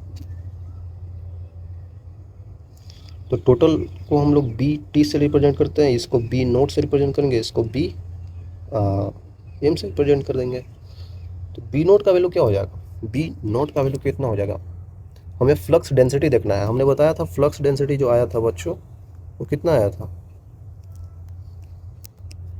फ्लक्स डेंसिटी अगर आप याद करें बी का वैल्यू तो वो हम लोग लिखे थे फोर्स अपॉन एम नोट लिखे थे। उसके आगे फिर अगर हम लोग देखना चाहे थे एक चीज़ और था, किधर गया, हाँ हम लोग एच से रिप्रेजेंट करते थे इंटेंसिटी ऑफ मैग्नेटाइजेशन। तो H times of sorry H equal to B upon mu आता था बच्चों। तो यहाँ पे अगर हम लोग कहीं कहीं पे बी लिखना चाहें सॉरी एच लिखना चाहें तो बी अपॉन म्यू भी आता था इंटेंसिटी के टर्म में। कोई दिक्कत नहीं होना चाहिए। अगर हम यहाँ से अगर इसको रिप्रेजेंट करें तो B equal to H times of mu आ जाएगा भाई। हाँ सर आ जाएगा, कोई दिक्कत नहीं। तो अगर बी नोट रिप्रेजेंट करना है तो हम लोग रिप्रेजेंट कर सकते हैं H times of mu naught, और यहाँ पे रिप्रेजेंट कर सकते हैं एच टाइम्स ऑफ म्यू, कुछ मटेरियल का होगा। यहाँ पे एच टाइम्स ऑफ अगर म्यू नोट रिप्रेजेंट कर रहे हैं प्लस में, यहाँ पे इसको अगर सोल्व करके देखा जाए तो यहाँ पे आई आ जाता है इनटू म्यू नोट आ जाता है अगर इसको हम लोग सोल्व करें तो। क्योंकि आई जो होता है बच्चों वो आई होता है इंटेंसिटी ऑफ मैग्नेटाइजेशन होता है, इंटेंसिटी ऑफ मैग्नेटाइजेशन होता है जिसका वैल्यू एम अपॉन ए होता है। उसको सोल्व करने के बाद अगर अब इसको भी सोल्व किया जाए तो वैल्यू ये आ जाएगा इसके टर्म में, म्यू नोट के टर्म में, ठीक है। तो इसके बाद अगर हम लोग देखें तो म्यू नोट कॉमन आ जाएगा, अंदर आ जाएगा एच प्लस आई आ जाएगा। ओके सर, देखा जाए तो हमें जो काई का वैल्यू मिला था पीछे, जो हमें काई का वैल्यू मिला था वो मिला था क्या, हमें मिला था आई अपॉन एच, आई अपॉन एच मिला था। तो अब हम लोग लिख सकते हैं म्यू नोट कॉमन ले लें और अंदर से अगर हम लोग एच कॉमन ले लें तो अंदर आ जाएगा 1 प्लस आई अपॉन एच। तो अब हम लोग mu naught times of H into 1 plus chi भी लिख सकते हैं। ये सोल्व करने का तरीका है और कुछ ज़्यादा है नहीं, ठीक है। इस तरीके से भी किया जा सकता है, बस यही बताना चाहता हूँ कि कैसे हम लोग म्यू और काई में रिलेशन ला सकते हैं। ये टोटल हमारे पास फ्लक्स मैग्नेटिक फ्लक्स डेंसिटी है, ठीक है। उसको इस तरीके से हम लोग रिप्रेजेंट करें। ऐसे यहाँ पे देखा जाए तो हम लोग का बी के लिए 2 फार्मूला आ गया था, एक ये और एक ये। तो यहाँ पे हम लोग इस चीज़ का यूज करके लाए हैं। अगर आप इस चीज़ का यूज करें तो कोई और अलग रिजल्ट आ जाएगा, लेकिन हमें रिलेशन बस इसके बीच में निकालना था, इसीलिए हम लोग इस फार्मूले का यूज किए, ठीक है। आई थिंक क्लियर हो। देख सकते हैं अब इलेक्ट्रोस्टैटिक एनालॉग आ गया, मतलब इसमें बहुत सिंपल चीज़ें होने वाली हैं। जिस तरीके से हम लोग इलेक्ट्रोस्टैटिक्स में कुछ चीज़ें पढ़े हैं उसी तरीके से यहाँ पे चीज़ों को हम देखेंगे। मतलब कि जो भी चीज़ें हम लोग वहाँ पे पढ़े हैं ना इलेक्ट्रोस्टैटिक्स में, उसी में बस स्टैटिक के जगह पे यहाँ पे मैग्नेटाइजेशन यूज हो जाएगा, है ना, और कुछ ज़्यादा नहीं है, मैग्नेटिज्म यूज हो जाएगा। याद कीजिए बच्चों, इलेक्ट्रोस्टैटिक्स में हम लोग पढ़ते थे इलेक्ट्रोस्टैटिक्स में हम लोग क्या पढ़ते थे, वहाँ पे हम लोग को पता था कि माइनस क्यू से प्लस क्यू की तरफ जाता था कोई भी ऐसे डाइपोल, और हम लोग यहाँ पे जो डाइपोल मोमेंट पी से रिप्रेजेंट करते थे उसको हम लोग बोल देते थे, अगर इसका लेंथ हमको दे दिया है 2l, मान लेते हैं 2l है, l भी ले सकते हैं, तो q इंटू 2l हो जाता था। अरे सर ये सब तो पता ही है। उसी तरीके से हम लोग टॉर्क लिखते थे तो टॉर्क हो जाता था p क्रॉस ई हो जाता था। वर्क डन क्या होता था, वर्क डन क्या हो जाता था, P E cos of theta 1 minus cos of theta 2 हो जाता था। उसी के बाद हम लोग लिखते थे कि यू कितना होता है पोटेंशियल एनर्जी, तो निगेटिव ऑफ पी डॉट ई हो जाता था। तो ये सब चीज़ें हम लोग पढ़ लिए हैं इलेक्ट्रोस्टैटिक्स में बच्चों, है ना, इलेक्ट्रोस्टैटिक्स में हम लोग पढ़ लिए हैं। इसको हम लोग इधर ही शिफ्ट कर देते हैं। ये सब चीज़ें आप इलेक्ट्रोस्टैटिक्स में देख चुके हैं, ठीक है। मैग्नेटोस्टैटिक्स में मतलब मैग्नेटिज्म में इसी तरीके से चीज़ें होती है। यहाँ पे भी क्या होती है, एक हम लोग कोई भी बार मैग्नेट ले लेते हैं जिसमें ले लेते हैं कि हमारे को यहाँ पे माइनस एम से प्लस एम की तरफ जा रहा है कोई भी ऐसे डाइपोल, तो उसको हम लोग अगर मान लेते हैं कि 2l लेंथ अगर आप यहाँ पे ले लें 12 ले लें या एल ले लें, कोई ऐसा दिक्कत नहीं है। तो यहाँ पे एम से हम लोग रिप्रेजेंट करते हैं मैग्नेटिक मोमेंट को, जिसको एम इंटू 12 लिख सकते हैं यहाँ पे भी। Okay sir. यहाँ पे टॉर्क लिख सकते हैं एम क्रॉस बी, उसी तरीके से। हाँ सर, ये तो पता ही है हमें, लिख सकते हैं। तो इस तरीके से इन दोनों के बीच का एंगल जो होता है M B sine of theta लिख सकते हैं।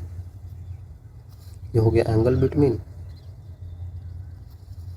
M and B vector.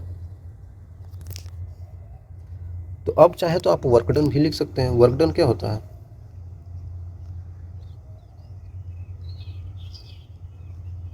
F dot D S होता है। लेकिन अगर रोटेटरी फ्रेम में देखा जाए,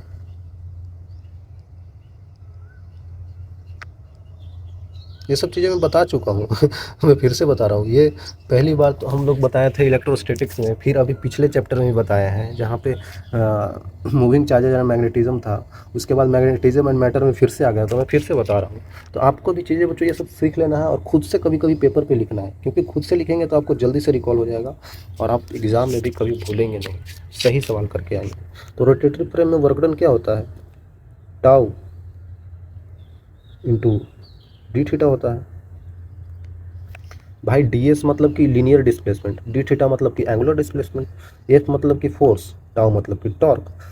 चलाने के लिए फोर्स जरूरी है, घुमाने के लिए टॉर्क जरूरी है। और घूमेगा तो किसी एंगल पे ही घूमेगा, तो एंगुलर डिस्प्लेसमेंट। चलेगा तो किसी भी डिस्प्लेसमेंट पे चलेगा, तो डी एस आ गया यहाँ पे डी थीटा आ गया। ये सब चीज़ें बहुत आसान है, ठीक है। और इसके बाद हम लोग लिख सकते हैं वर्क डन जो आएगा हमारे पास, डी डब्ल्यू छोटा सा, टाउ का वैल्यू कितना है? M B sine of theta D theta. तो इसको हम लोग इंटीग्रेट कर दें। अगर आप यहाँ पे सोच रहे होंगे कि एफ डॉट डी एस है तो डॉट प्रोडक्ट करेंगे तो कॉस ऑफ थीटा आएगा, वो आएगा क्योंकि एंगल जीरो है, इन दोनों के बीच का ले रहे हैं हम लोग। जिस तरीके से टॉर्क इधर घूम रहा है उसी तरीके से थीटा भी इधर ही घूम रहा है, तो दोनों के बीच में एंगल कितना हो जाएगा? 0 डिग्री। तो यहाँ पे कॉस ऑफ जीरो निकालेंगे तो कॉस जीरो का वैल्यू 1 होता है, तो वो हटा दिए। क्लियर होना चाहिए ना सर, ये सब तो आता है ठीक है बच्चों, आता है। तो देखिए वर्क डन जो आएगा हमारे पास, वो किसी भी एंगल थीटा 1 से थीटा 2 तक हम ले जा रहे होंगे डाइपोल को। तो यहाँ पे एम बी बाहर आ जाएगा, साइन थीटा डी थीटा का इंटीग्रेशन होता है cos of theta negative of theta 1 से थीटा 2 जा रहा है। तो अब हम लोग को पता चल गया कि M B cos theta 1 minus cos of theta 2 आ जाएगा। तो इसी को हम लोग वर्क डन, तो ये पूरा वर्क डन जो हमारे को मिल रहा है एम बी का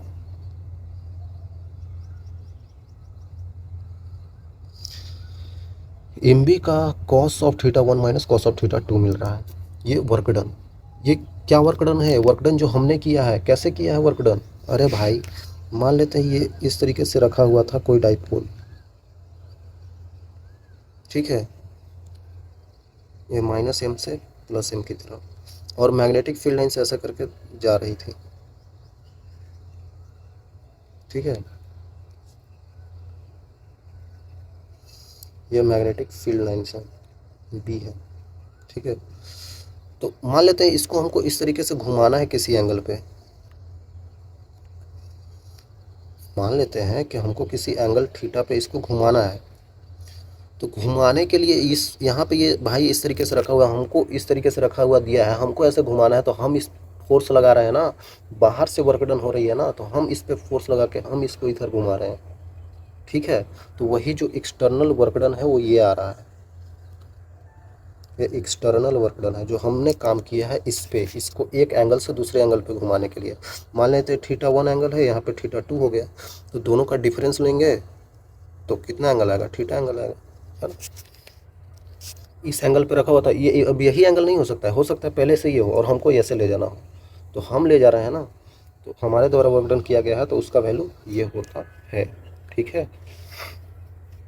ठीक है सर, आपको पता होगा कि अब कहीं पे अगर डेल्टा यू लिखा जाए तो वो निगेटिव ऑफ वर्क डन ही होता है, लेकिन ये कंजर्वेटिव की वजह से होता है, ये मैग्नेटिक फील्ड की वजह से होता है, ये भी बता रहा हूँ मैं। इसको बोल देते हैं चेंज इन पोटेंशियल एनर्जी,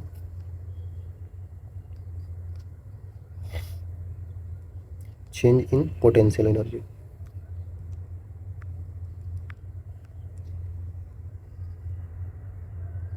ठीक है, इसको आगे ले चलते हैं बच्चों। आपको पता चल गया कि डेल्टा यू का वैल्यू जो होता है वो नेगेटिव ऑफ वर्क डन के बराबर होता है कंजर्वेटिव फोर्सेज के। याद रखिएगा जो हम लोग निकाले हैं वर्क डन एक्सटर्नल है, क्योंकि ये ऑलरेडी ऐसे रखा हुआ था, हम इसको किसी एंगल से किसी एंगल पे ले गए, ये अपने आप नहीं गया है। तो यहाँ पे वर्क डन हमने किया है, लेकिन जो चेंज इन पोटेंशियल एनर्जी होता है वो negative of work done due to conservative force होता है। तो मैग्नेटिक फील्ड यहाँ पे कंजर्वेटिव फोर्स है, यहाँ पे ये अलग है और ये वर्क डन अलग है। ठीक है सर, लेकिन ये आया कैसे? ये चीज़ें मैं बच्चों बता चुका हूँ आपको, जब हम बता रहे थे 11th क्लास का चैप्टर, हम इसी चैनल पे बता चुके हैं। आप जाएं 11th क्लास का एक चैप्टर ढूंढें, उस चैप्टर का क्या नाम था, वर्क पावर एनर्जी। तो वहाँ पे मैं बिल्कुल आसानी से, बिल्कुल ईजी तरीक़ा से पोटेंशियल के बारे में बहुत अच्छे तरीके से बता रखा है। वहाँ पे जाएंगे तो आपको क्लियर हो जाएगा, बस आपको 10 मिनट का देख लेना है वहाँ पे वो लेक्चर में। ठीक है, तो क्लियर हो जाएगा। अब यहाँ पे बताएंगे तो बहुत ज़्यादा टाइम लगेगा बच्चों। ठीक है, ये होता है। तो अब हमको पता चल गया, तो हम लोग यहाँ पे अब डेल्टा यू का वैल्यू लिख सकते हैं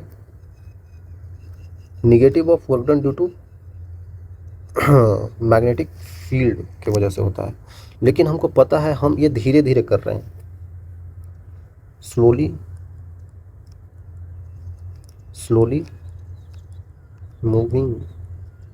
मूव डाइपोल को हम लोग धीरे धीरे मूव करा रहे हैं। क्यों? क्योंकि हमको पता है work done due to conservative force plus work done due to external force, और कोई वर्क यहाँ पे फोर्स है नहीं, equal to change in kinetic energy होता है। हाँ सर, ये तो वर्क एनर्जी थ्योरम है, बिल्कुल। तो यहाँ पे अगर हम लोग डाइपोल को धीरे धीरे मूव करा रहे हैं तो इसमें कोई वेलोसिटी आ नहीं रहा होगा, इधर से इधर जाने में कोई वेलोसिटी आ नहीं रहा होगा, तो ये तो काइनेटिक एनर्जी जीरो हो जाएगा। ठीक है सर, इसीलिए हम लोग लिए हैं। तो work done due to conservative force plus work done due to external force equal to zero हो जाएगा।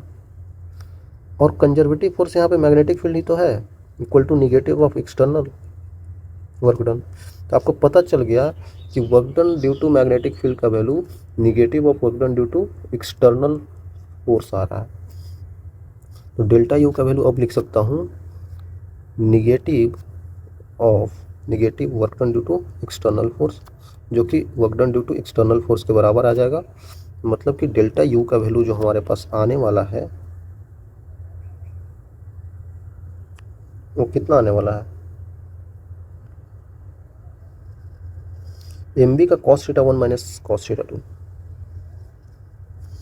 एम बी का cos of theta 1 minus cos of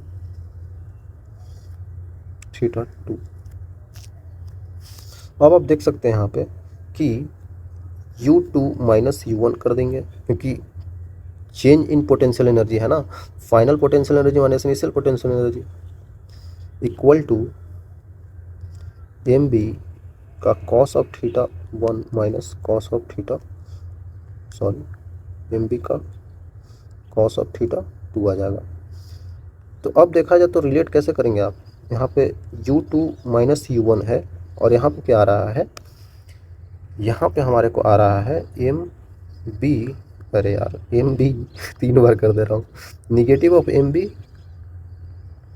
cos of theta 2 plus है M B cos of theta 1। क्यों मैंने ऐसे लिखा, इसको इधर ला दिया, इसको इधर ला दिया, क्योंकि देखा जाए तो U2 माइनस U1 है, तो U2 के लिए ये है, U1 के लिए ये है। तो U2 का वैल्यू माइनस का एम बी कॉस थीटा 2 आ रहा है, U1 का वैल्यू निगेटिव ऑफ U1 का value M B cos theta 1 आ रहा है। मतलब अगर इसको ऑब्जर्व किया जाए, ऑब्जर्व करें तो आपको पता चलेगा कि U का वैल्यू जो होता है वो माइनस का M B cos of theta होता है।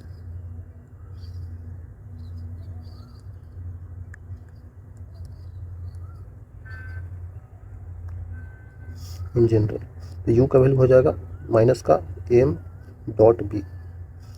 ठीक है, तो यहाँ से आता है बच्चों एम डॉट बी, तो माइनस का एम डॉट बी, क्योंकि यहाँ पे आपने देखा ना बच्चों, यहाँ पे क्या देखा आपने,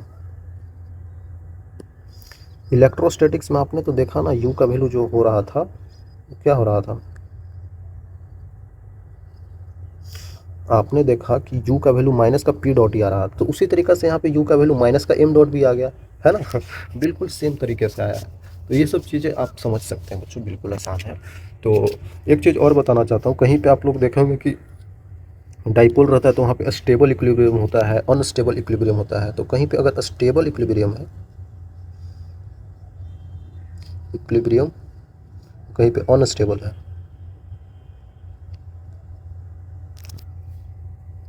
छुट्टी करता है,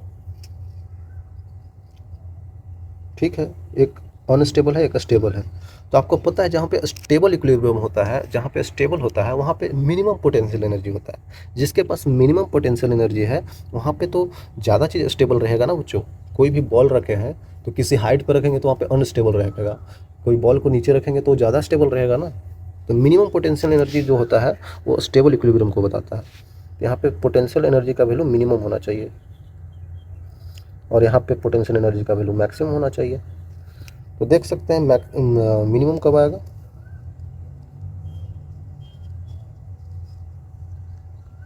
M B cos of theta ही लिख देते हैं। तो मिनिमम कब आएगा, जब कॉस ऑफ थीटा का वैल्यू, जब कॉस ऑफ थीटा का वैल्यू 1 हो जाए, मतलब थीटा का वैल्यू 0 डिग्री हो जाए, तब यू का वैल्यू आएगा माइनस का एम बी। तो 0 डिग्री पे मिनिमम मिलता है, यू का वैल्यू आप देख सकते हैं माइनस का M B, cos of theta है। तो कॉस ऑफ थीटा का वैल्यू अगर हम लोग ले लें -1, मतलब थीटा का वैल्यू पाई, तो यू का वैल्यू आ जाएगा माइनस का 2 एम बी, सॉरी -1 लेंगे तो एम बी आ जाएगा ना, प्लस का एम बी आ जाएगा। तो प्लस का एम बी मतलब कि मैक्सिमम आ रहा है बच्चों, ये मैक्सिमम आ रहा है। तो मैक्सिमम पोटेंशियल एनर्जी पे अनस्टेबल इक्विलिब्रियम होता है और stable equilibrium minimum potential energy पे होता है। ठीक है, क्लियर होना चाहिए भाई। आई थिंक क्लियर होगा बच्चों। 0 डिग्री पे होता है और ये होता है पाई पे, तो होता है 0 डिग्री पे, ये होता है पाई पे। क्लियर होगा आई थिंक, छोटा बहुत चीज़ें। और एक चीज़ और आता है बच्चों, कहीं पे आपने देखा होगा, इलेक्ट्रोस्टैटिक्स में आपने देखा होगा, इलेक्ट्रोस्टैटिक्स में आपने देखा होगा electric field, electric field due to, electric field due to axial, due to dipole at its axial and equatorial position।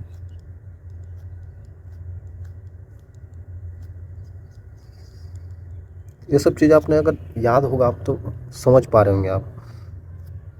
अगर आप देखें तो कोई भी डाइपोल अगर इलेक्ट्रोस्टैटिक्स में लेते थे इस तरीके से -q से +q की तरफ, और याद होगा अगर आपको तो हम लोग कैसे करते थे, वहाँ पे इसको एक्सटेंड कर देते थे और एक्सटेंड करने के बाद क्या करते थे, यहाँ पे कोई पॉइंट ले लेते थे जो इसका एक्सियल ही है, ये एक्सियल एक्सिस है, और इसके बिल्कुल सेंटर से बीच से हम लोग लेते थे एक एक्सिस जिसको हम लोग बोलते थे इक्वेटोरियल है,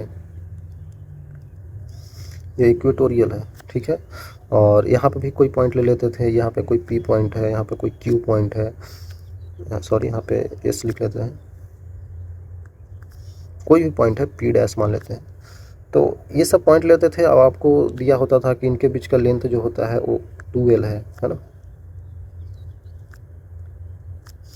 तो बताना होता था कि इसके एक्सियल पी पॉइंट पे, जो कि यहाँ से होता था ये r डिस्टेंस दूर, तो बोला जाता था कि पी पॉइंट पे इलेक्ट्रिक फील्ड एक्सियल लाइन पे पी पॉइंट पे कितना होगा।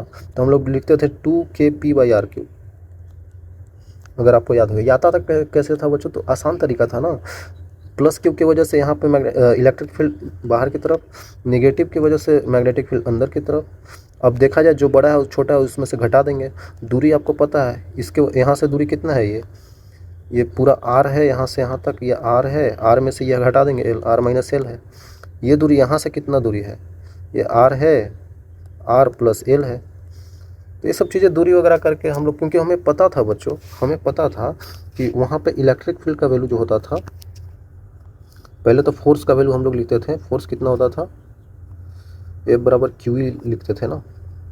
तो F इक्वल टू हम लोग लिखते थे K Q1 Q2 divided by R square. मतलब अगर चार्ज सेम हो गया तो K Q square divided by R square हो जाएगा। अगर इलेक्ट्रिक फील्ड का वैल्यू लिखना चाहें तो एफ अपॉन क्यू हो जाएगा, तो K Q divided by R square आ जाता था। और इसी का तो यूज करते थे, ये सब चीज़ें यूज करते थे बच्चों हम लोग। उसी तरीक़ा से अगर देखा जाए, उसी तरीक़ा से हम लोग यहाँ पे भी यूज कर सकते हैं एज्यूम करके।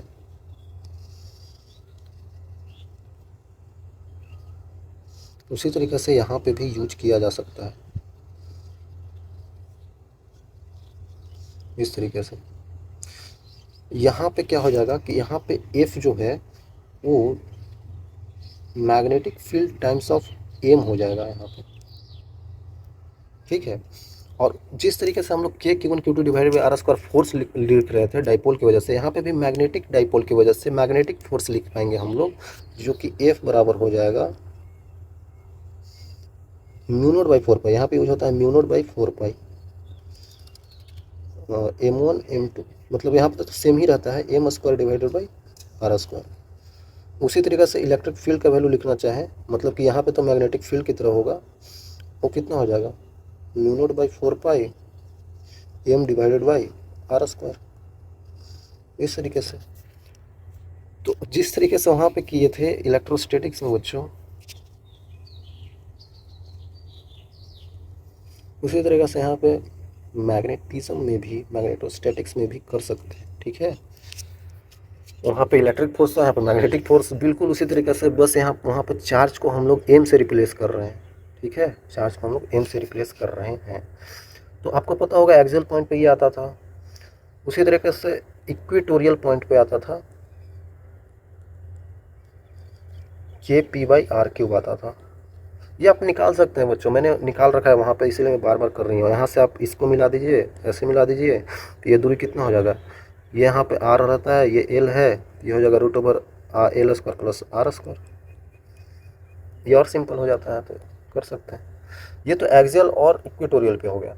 लेकिन अगर हम कोई पॉइंट पे चले जाएं, ऐसे किसी भी एक पॉइंट पे, रैंडम पॉइंट पे, तो यहाँ से एंगल अगर इसको थीटा ले लें, इसका coordinate R cos R comma theta ले देते थे, तो उस पॉइंट पे ये मान लेते हैं जेड कोऑर्डिनेट है, वो जेड पॉइंट है तो ये इलेक्ट्रिक फील्ड एट रैंडम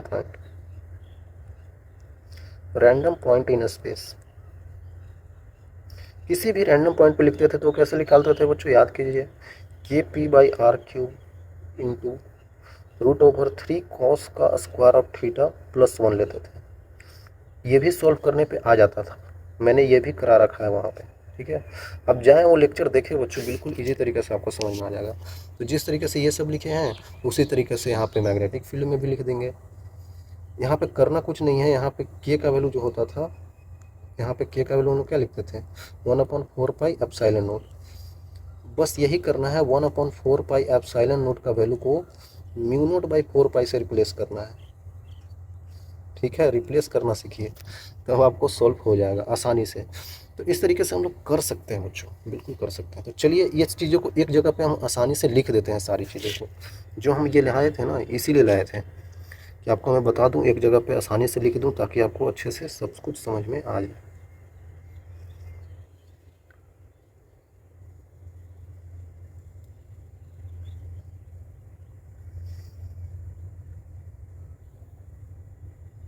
ठीक है बच्चों, इस तरीके से हम इसी को कॉपी कर लेते हैं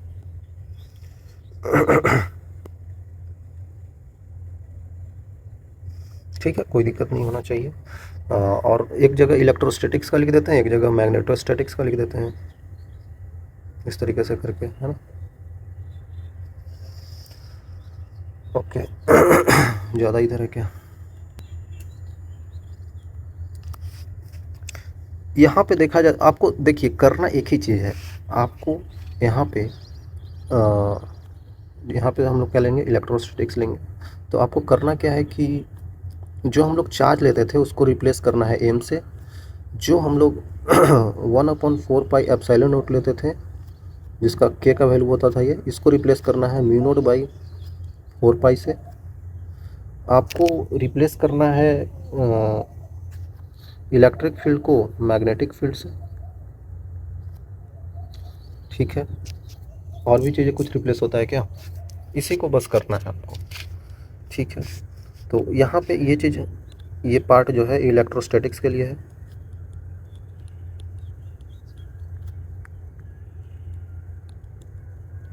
ये है मैग्नेटिज्म के लिए। ये भी आप नोट्स खुद बना लीजिएगा बच्चों, है ना। देखिए डाइपोल मोमेंट यहाँ पे क्या होता है अच्छा हाँ, एक चीज़ और यहाँ पे रिप्लेस होता है ना, यहाँ पे जो P यूज होता है वहाँ पे यहाँ पे M यूज हो जाता है, ठीक है। इस तरीके से रिप्लेस करना है, रिप्लेस कर सकते हैं। डाइपोल मोमेंट यहाँ पे क्या होता है बच्चों, वहाँ पे जो P का वैल्यू जो होता है वो होता है Q इंटू L लेंथ, और यहाँ पे टॉर्क का वैल्यू जो होता है टाउ, वो P क्रॉस E होता है।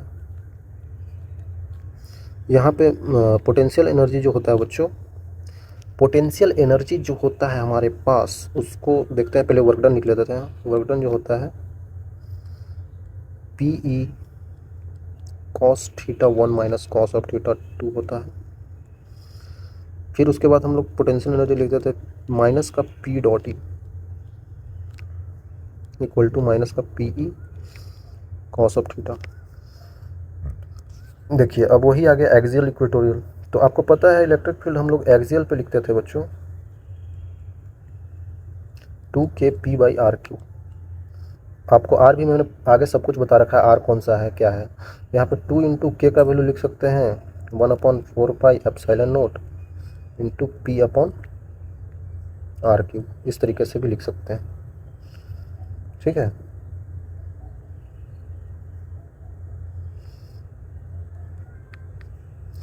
और उसी तरीके से इक्वेटोरियल पे लिख सकते हैं। इक्वेटोरियल पे क्या हो जाएगा बच्चों, kp/r3 होता है।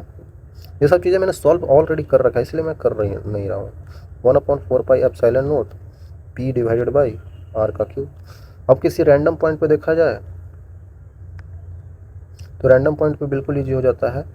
यहाँ पे लिख देते हैं 1/4πε0 kp/r3 इंटू √3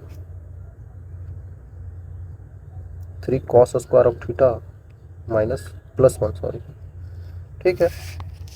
अब बिल्कुल इसी को रिप्लेस करते जाना है। देखिए यहाँ पे m हो जाएगा मैग्नेटिक मोमेंट, जो कि हो जाता है m into polar strength into length. यहाँ पे टॉर्क जो हो जाता है बच्चों, वो हो जाता है m क्रॉस b। देखिए बिल्कुल इजी तरीके से रिप्लेस हो रहा है। यहाँ पे पोटेंशियल एनर्जी जो हो जाएगा वो माइनस का m डॉट b हो जाएगा, जो कि माइनस का mb कॉस ऑफ थीटा आ जाएगा। यहाँ पे वर्क डन जो आएगा बच्चों, वो आ जाएगा mb cos theta 1 minus cos of theta 2 आ जाएगा। यहाँ पे आ जाएगा मैग्नेटिक फील्ड, यहाँ पे लिखना मैग्नेटिक फील्ड इक्वेटोरियल पे, वो आ जाएगा μ0/4π m/r3, ठीक है, m/r3। यहाँ पे मैग्नेटिक फील्ड एक्सियल पॉइंट पे कितना आ जाएगा, μ0/4π 2kp/r3 होता है। तो 2 से 2 k के जगह पे आ जाएगा और p के जगह पे आ जाएगा, नीचे r3 आ जाएगा, ठीक है। रैंडम पॉइंट पे क्या लिख सकते हैं,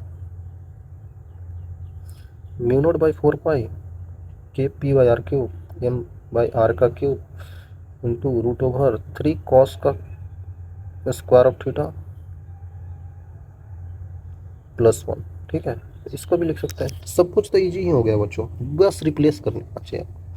बस कैसे रिप्लेस करना है आप देख सकते हैं, या आप खुद से बना लीजिएगा नोट्स, बहुत आसानी तरीके से बना सकते हैं, ठीक है। बिल्कुल इजी है, कोई दिक्कत नहीं होना चाहिए आपको, है ना। यहाँ तक बच्चों आने के लिए आपको मैं थैंक यू बोलना चाहता हूँ। और कुछ तो बचा नहीं है, जिस तरीक़ा से यहाँ पे लिखा है हमने उसी तरीक़ा से यहाँ पे भी होता है। जिस तरीक़ा से -q से +q, उसी तरीक़ा से यहाँ पे -m से +m की तरफ होता है, ठीक है। और वही ये एक्सियल हो जाता है, वही ये इक्वेटोरियल हो जाता है, वही किसी एंगल थीटा पे हो जाता है। तो सब चीज़ें वैसा ही हैं जैसा इधर से आता है तो बिल्कुल टेंशन नहीं लेना है। लेक्चर थोड़ा सा बड़ा है लेकिन ध्यान से देख लीजिएगा आप। मिलेंगे आगे, तब तक के लिए ओके, बाय बाय बच्चों।